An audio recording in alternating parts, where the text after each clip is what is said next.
ಪಡುಬಿದ್ರಿ ಗ್ರಾಮದ ಕಲ್ಲಟ್ಟೆ ಎಂಬಲ್ಲಿ ಕಟ್ಟಪುಣಿ ಅಂದ್ರೆ ಅಣೆಕಟ್ಟು ನಿಲ್ಲುತ್ತಿರಲಿಲ್ಲ ಎಂದು ಹಿಂದಿನ ಕಾಲದಲ್ಲಿ ಗ್ರಾಮದ ಹಿರಿಯರು ಪಡುಬಿದ್ರಿ ಮಹಾಗಣಪತಿಗೆ ಕಟ್ಟದಪ್ಪ ಹರಕೆ ಹೇಳಿದ್ರಂತೆ.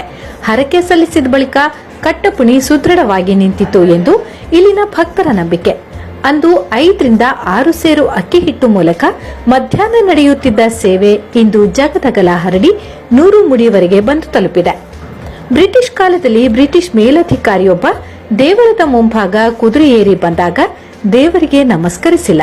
ಸ್ಥಳೀಯರು ನಮಸ್ಕರಿಸಿ ತೆರಳುವಂತೆ ವಿನಂತಿಸಿದರೂ ಆತ ಕೇಳಿಲ್ಲ.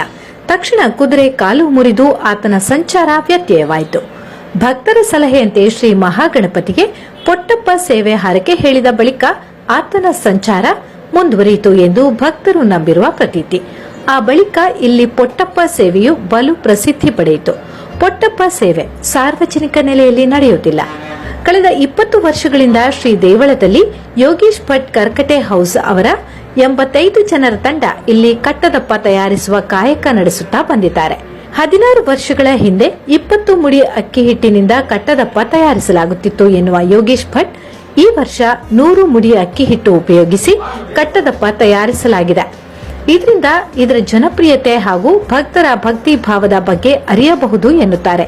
ಈ ಬಾರಿ ಕಟ್ಟದಪ್ಪಕ್ಕೆ 100 ಮುಡಿ ಅಕ್ಕಿ ಹಿಟ್ಟು, 1500 ತೆಂಗಿನಕಾಯಿ, 3500 ಬಾಳೆಹಣ್ಣು, 3700 ಕೆಜಿ ಬೆಲ್ಲ, 30 ಗೋಣಿ ಚೀಲ ಅರಳು, 15 ಕೆಜಿ ಏಲಕ್ಕಿ ಮತ್ತು 80 ಡಬ್ಬಿ ಕೊಬ್ಬರಿ ಎಣ್ಣೆ ಬಳಸಿ ಕಟ್ಟದಪ್ಪ ತಯಾರಿಸಲಾಗುತ್ತದೆ. 85 ಜನರ ಅಡುಗೆಯಾಳುಗಳ ತಂಡ ಸೇರಿ 8 ಬಾಣಲೆ, 2 ಕೊಪ್ಪರಿಗೆ, 22 ಗಾರೆ ಅಂದ್ರೆ ಅಪ್ಪದ ಕಾವಲಿ ಮೂಲಕ ಬೆಳಕಿನ ಜಾವ 1:30ರಿಂದ ಆರಂಭಿಸಿ ರಾತ್ರಿ 7 ಗಂಟೆಯವರೆಗೆ ಸುಮಾರು 1.5 ಲಕ್ಷ ಅಪ್ಪಗಳನ್ನು ತಯಾರಿಸಿದ್ದಾರೆ. ರಾತ್ರಿ ವೇಳೆ ಸಾವಿರಾರು ಭಕ್ತರ ಸಮ್ಮುಖ ಶ್ರೀ ಗಣಪತಿಗೆ ವಿಶೇಷ ಪೂಜೆಯೊಂದಿಗೆ ಕಟ್ಟದಪ್ಪಗಳನ್ನು ಸಮರ್ಪಿಸಿದ ಬಳಿಕ ಸೇವೆ ಭರಿಸಿದ ಭಕ್ತರಿಗೆ ಈ ಕಟ್ಟದಪ್ಪಗಳನ್ನು ವಿತರಿಸಲಾಗುತ್ತದೆ.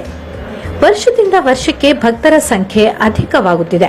ಕಳೆದ ಬಾರಿ 9,000 ಭಕ್ತರು ಸೇವೆ ಭರಿಸಿದರೆ ಈ ಬಾರಿ 10,000 ದಾಟಿದ್ದು ಈ ಸೇವೆಯ ಮಹತ್ವವನ್ನ ಸಾರುತ್ತದೆ.